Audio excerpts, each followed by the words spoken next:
I thought I upgraded when I cheated, until I realized I was never chosen, only used when he was lonely. I was in his bed when the text came through. Not my fiancé's bed. The other guy's. Tyler. The one with the corner office on the 47th floor and the watch that cost more than my car payment for a year. The one who made me feel seen in a way Ryan never did anymore. That's what I told myself, anyway, when I was ignoring the fact that Tyler only texted after 10 p.m. and had never once asked me to meet his friends, his colleagues, or anyone in his actual life. Ryan and I had been together 6 years. Engaged for 8 months. The ring was princess cut, exactly what I'd pinned on Pinterest when I was 23 and still believed in fairy tales. He was steady. Kind. Reliable in ways that used to make me feel safe but somewhere along the way started making me feel suffocated. The type who remembered my coffee order down to the specific number of pumps of vanilla. Who rubbed my feet after 12-hour shifts without being asked. Who planned our budget spreadsheets and talked about 401k contributions and reminded me to schedule my dentist appointments. Boring, my friends said. Safe. Predictable. You're 28, my coworker Bree kept saying over vodka sodas at happy hour. You really want a lockdown missionary position at 9 p.m. with the lights off for the rest of your life? You're not even married yet. This is your last chance to know what else is out there. She made it sound reasonable. Like I owed it to myself to explore. Like settling down with Ryan meant settling, period. So when Tyler from corporate started paying attention during the quarterly meeting, I let it happen. When his eyes lingered on me during my presentation about Q3 projections, I didn't look away. When he found me afterward and said my analysis was impressive, sharp, better than half the senior team, I felt something I hadn't felt in months. Visible. Valued. Like someone worth pursuing instead of someone already obtained. When he asked for my number to discuss the project further, I gave it. My hands were shaking when I typed the digits into his phone. The first text came that night. Nothing inappropriate. Just a follow-up question about market segmentation. But there was something in the tone. Something that felt like more. The messages got longer. More personal. He asked about my weekend plans. Sent me a funny article at midnight with thought of you. Started every morning with good morning before Ryan even woke up. When discussing the project turned into late-night texts turned into drinks, a hotel bar downtown turned into his apartment in the building with the doorman and the marble lobby, I went. I told Ryan I was meeting Bree. I told myself it was just drinks. Just talking. Just seeing what it felt like to be wanted instead of expected. But I knew. The second I put on the black dress instead of jeans. The second I reapplied lipstick in the car. The second I turned off my location sharing with Ryan because my phone was glitching. I knew exactly what I was doing. I told myself I deserved this. Ryan had gotten comfortable. Complacent. We hadn't had a real date in months, just Netflix and Thai food on the couch. He was focused on his promotion, on saving for the down payment on a house in the suburbs, on being responsible and planning for a future that felt more like a cage than a dream. He talked about mortgage rates and school districts and retirement planning. He'd stopped trying to impress me. Tyler made me laugh. Made me feel like I was 22 again, not someone's predictable future wife. He listened when I talked about my career goals like they actually mattered. Ordered expensive wine without looking at the price. Talked about trips to Santorini and Bali like they were weekend plans instead of Pinterest boards. Made me feel like I was the most fascinating woman in the room instead of someone who'd become part of the furniture. The sex was different too. Urgent. Exciting. Unpredictable. Tyler would pull me into his apartment like he couldn't wait another second, press me against the door before it even closed, tell me I drove him crazy. Ryan would ask if I was too tired, if I wanted to shower first, if I needed to be up early tomorrow. The passion had died somewhere between year 3 and the engagement, replaced by comfortable routine that felt more obligatory than electric. I started picking fights with Ryan about nothing just so I could storm out and end up at Tyler's door. He forgot to pick up milk. He didn't notice my haircut. He spent too much time on his fantasy football league. Anything to justify the anger I needed to feel to do what I was doing. 3 months in, I was living 2 lives. Sweet fiancé during the day, someone else entirely 3 nights a week. I'd gotten good at the lies. Stored Tyler's number under rework in my phone. Kept a change of clothes in my car. Learned exactly how much wine I could drink to smell like I'd been at happy hour but not so much that Ryan would question it. I wasn't stupid. I saw the signs. Tyler never wanted to go out to actual restaurants where people might see us. Never posted about me on his Instagram that showed golf trips and galas. Got weird and vague when I suggested meeting on weekends. Work's crazy, he'd say. Let's keep this low-key. I like having you to myself. I told myself he was private. Classy. Not like the guys who blast their relationships all over social media like teenagers. When I asked about making things official, about where this was going, he'd kiss me and say let's not put labels on it, and I just got out of something complicated and you're so mature for not needing all that relationship stuff. I accepted it because the alternative was admitting what this actually was. Bree kept cheering me on. Asking for details. Living vicariously through my bad decisions. You're glowing, she'd say. Ryan never made you glow like this. She was right. I was glowing. I was losing weight from the adrenaline, the sneaking around, the constant anxiety. I looked good. Felt alive. Felt like I was finally living instead of just existing in Ryan's 5-year plan. 3 months in, I was at Tyler's place again. Wednesday night. 11 p.m. Ryan thought I was at my sister's place helping her paint her nursery. She'd agreed to cover for me, reluctantly, after I begged. This is a mistake, she'd said. Ryan's a good man. But she was my sister. She lied for me anyway. I was scrolling through my phone while Tyler was in the shower, already mentally preparing my exit story, when I saw Ryan's location suddenly ping at my sister's building. My sister's building? Where I was supposed to be. Then my sister's name flashing on my screen, urgent, multiple calls. My stomach dropped. He's here, she whispered when I answered. Ryan's here. He came to surprise you with dinner. Brought your favorite Thai food and flowers. He said you'd been stressed and he wanted to do something nice. I told him you weren't feeling well and went to bed early, but he wants to come up and check on you. He's insisting. Where the hell are you? My blood went cold. The room spun. Tyler was singing in the shower, completely oblivious. Stall him, I hissed. Tell him I'm sleeping. Tell him anything. I'm on my way. I left Tyler's place without explanation, grabbed my clothes, didn't even say goodbye. Drove like a maniac across town, ran 2 red lights, my hands shaking so hard I could barely grip the wheel. But Ryan's car was already gone from my sister's street when I got there. Her lights were off. She wouldn't answer my calls. When I got to our apartment, every light was on. He was sitting on the couch. No TV. No music. Just sitting there in the dark with his phone in his hand, still wearing his work clothes. The Thai food containers were on the counter, unopened. The flowers were in the sink. Took you 18 minutes, he said quietly. Not looking at me. From your sister's place that's, 6 minutes away. Even with traffic? My mind raced through excuses. Store. Gas. Wrong turn. Ryan, I can explain. Don't.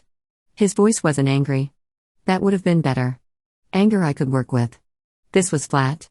Empty. Dead. I already know. He held up his phone. Find my friends. The app I'd forgotten we shared. The app I'd turned off location for but apparently had turned back on automatically after the last update. The little dot that showed exactly where I'd been. For months. A detailed history of every Wednesday and Friday night. Every late Tuesday. Every lunch hour that ran long. The same address over and over. An address that wasn't my sister's. Wasn't work. Wasn't anywhere I'd said I'd be. Ryan, please, let me. I already looked him up, he continued in that terrible monotone. Tyler Chen. Senior VP. Married. 3 kids. 2 boys and a girl.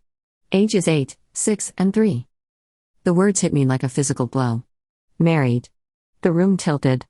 The air left my lungs. No. No, he'd said he was single. Recently out of something. He'd said. I talked to his wife an hour ago, Ryan continued, each word precise and devastating. Rebecca. Nice woman. Devastated, obviously. Crying so hard she could barely speak. Apparently you're not the first. There was another one from his office last year. Lauren, I think she said. And one before that. Melissa. He has a type, Rebecca said. Young. Ambitious. Dumb enough to believe he's actually leaving his family. He tells them all the same thing. That his marriage is over. That he just needs time. That they're special. I couldn't breathe. The room was spinning. Everything I'd believed for 3 months was disintegrating in real time. She sent me screenshots, Ryan said. Of messages from the other women. Warning her. Trying to tell her what he was. She stayed anyway. For the kids. She knows he'll do it again. She just didn't think it would be so soon. Ryan, I didn't know. You didn't want to know. He finally looked at me and I saw it. Everything I killed. Everything I destroyed. You had to have seen the signs. No weekends. No holidays. No social media. Never met anyone in his life. Only available at night. But you didn't ask questions because you didn't want answers.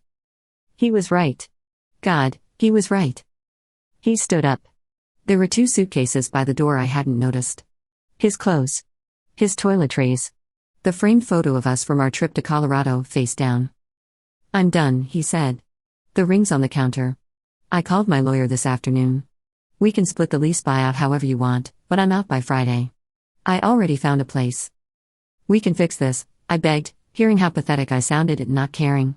I made a mistake. I'll never see him again. I'll do anything. Therapy. Whatever you want. Please. You made a choice, he said, and his voice finally cracked. Just a little.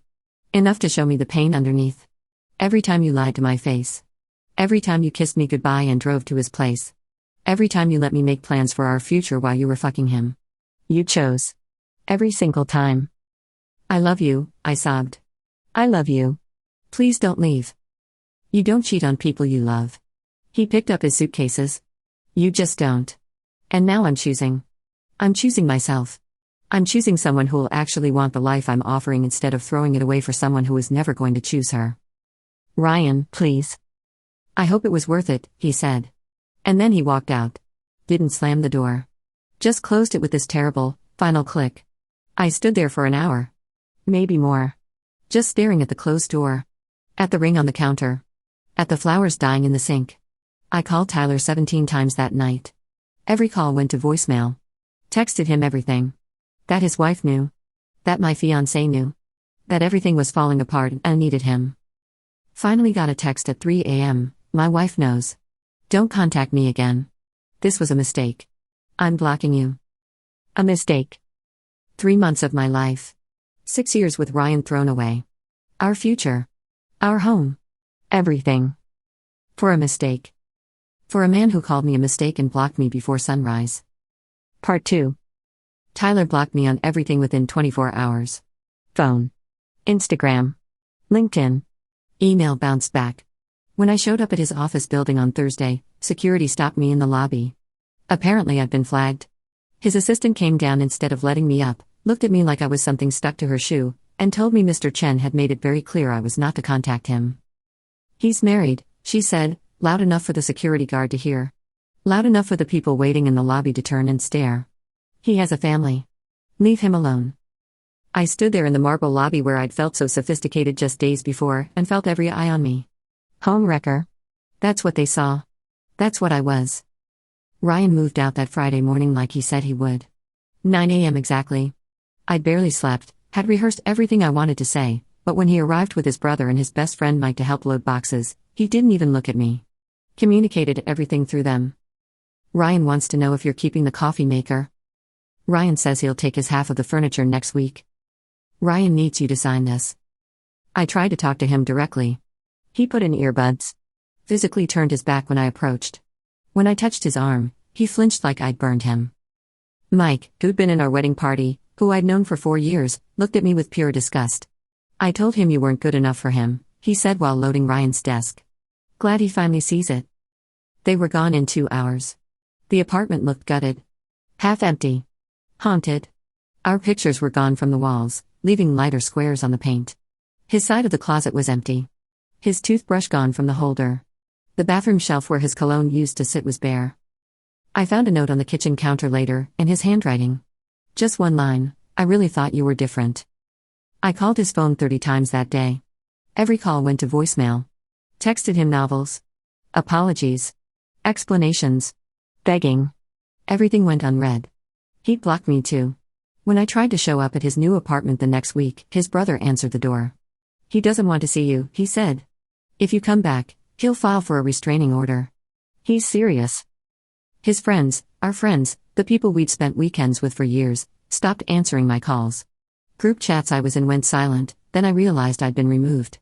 Emma, who'd been one of my bridesmaids, posted a quote on Instagram, "Not everyone who smiles at you is your friend." The comments were full of people I knew. Agreeing. Cheering her on. My Instagram comments filled with people who'd heard the story. Ryan hadn't said anything publicly, but word travels. Friends tell acquaintances. Bree had apparently told the whole office.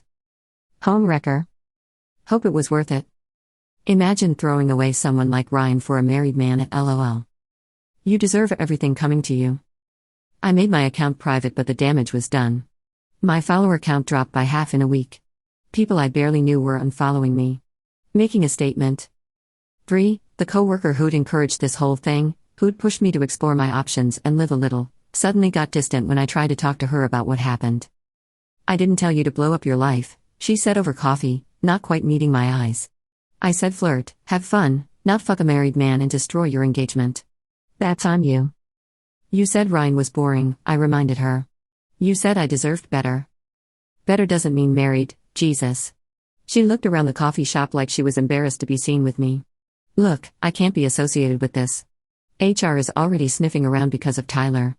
I have a career to think about. She stopped texting me after that. Work became unbearable. Everyone knew.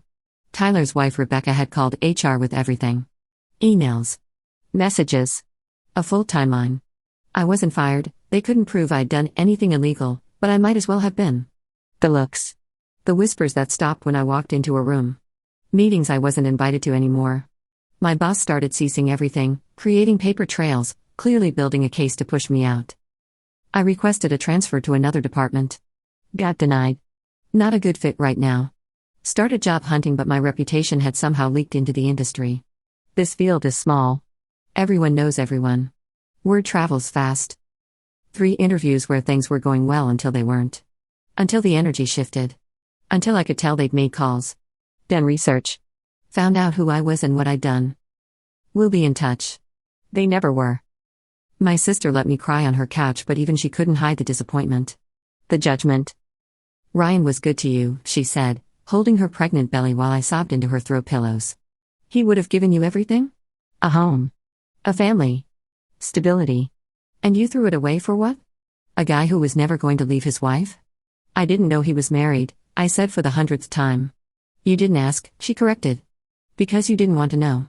Because it was easier to believe the fantasy. My mom called every day at first, then every few days, then weekly. The conversations got shorter. More strained. She'd loved Ryan. Had already been planning the wedding in her head. Grandmother of the bride. Now there was nothing. My dad stopped talking to me altogether. Sent one text, very disappointed in the woman you've become. That was it. Nothing else. When I called, Mom answered and said he wasn't ready. I spent months trying to reach Ryan. Letters I left at his building. Emails from new addresses when he blocked the old ones. Showing up at the gym he went to, the coffee shop he liked, the park where we used to run together on Sundays. He looked through me like I was glass.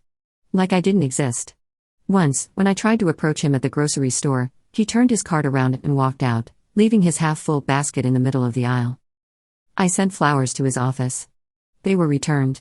Sent a 10-page letter explaining everything, begging for a chance to talk. He sent it back unopened with a sticky note, moved on. Please do the same. But I couldn't. I was stuck. Watching his social media from fake accounts I created just to see proof he was alive. Watching him slowly reappear online.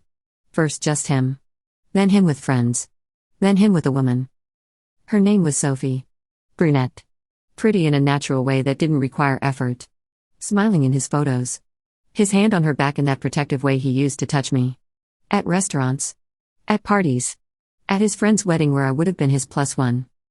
He looked happy. Lighter. Like a weight had been lifted. I wasn't eating. Wasn't sleeping. Lost 20 pounds I didn't have to lose, and people started commenting that I looked sick. My hair started falling out in the shower from stress. I'd wake up at 3 a.m. in a panic, replaying everything, seeing all the signs I'd ignored, all the choices that led me here. My mom started talking about therapy. Making appointments for me. Driving me there because she didn't trust me to go myself. The therapist asked what I wanted. Him back, I said. Ryan back. That's not going to happen, she said gently. What else? I didn't have an answer. Work finally let me go 6 months after everything fell apart. Position eliminated, they said, but I knew. I'd seen them hiring for my role 3 days later. I moved in with my sister and her husband because I couldn't afford the apartment alone. Slept in their guest room that would have been a nursery. Listened to them argue in whispers about how long I could stay. Heard her tell her husband that I'd made my bed. I was 29 years old, living in my sister's spare room, unemployed, no friends, no relationship, no prospects. Everything I'd had a year ago was gone. The man who loved me. The career. The future we'd planned. The respect of everyone who knew me. All of it traded for 3 months with a man who called me a mistake and blocked me like I'd never existed. I saw Ryan one more time. Ran into him completely by accident at a restaurant downtown. He was with Sophie. She was wearing a ring. Not the one he'd bought me. Something different. Something that was just hers. He saw me. I knew he did. Our eyes met for just a second. And then he looked away. Put his hand over Sophie's. Smiled at something she said. Didn't acknowledge me at all. I stood there frozen, watching the life that should have been mine. The man who should have been mine. Watching him be happy with someone who hadn't destroyed him. People ask if I've learned my lesson. If I do it differently. The truth is, I'd give anything to go back. To delete Tyler's number that first night. To tell Bree to shut up. To appreciate what I had before I torched it for something shiny and fake. To choose Ryan every single time. But you don't get do-overs when you blow up your life for someone who saw you as a late-night convenience between his real life. You don't get second chances with men who loved you enough to walk away when you showed them you didn't value what you had. You just get to live with it. Every single day. Knowing that you had everything and you destroyed it yourself. That everyone who warned you was right. That you chose this. I wasn't an upgrade. I was a downgrade. A secret. A mistake. Something to be used when his wife wasn't available and discarded the second it got complicated. I wasn't chosen. I was convenient. And by the time I figured that out, the man who actually chose me, who would have chosen me every day for the rest of his life, had already found someone who knew how to choose him back. The worst part isn't losing him. It's knowing I didn't lose him. I threw him away. And now I get to watch him be happy with someone who deserves what I destroyed.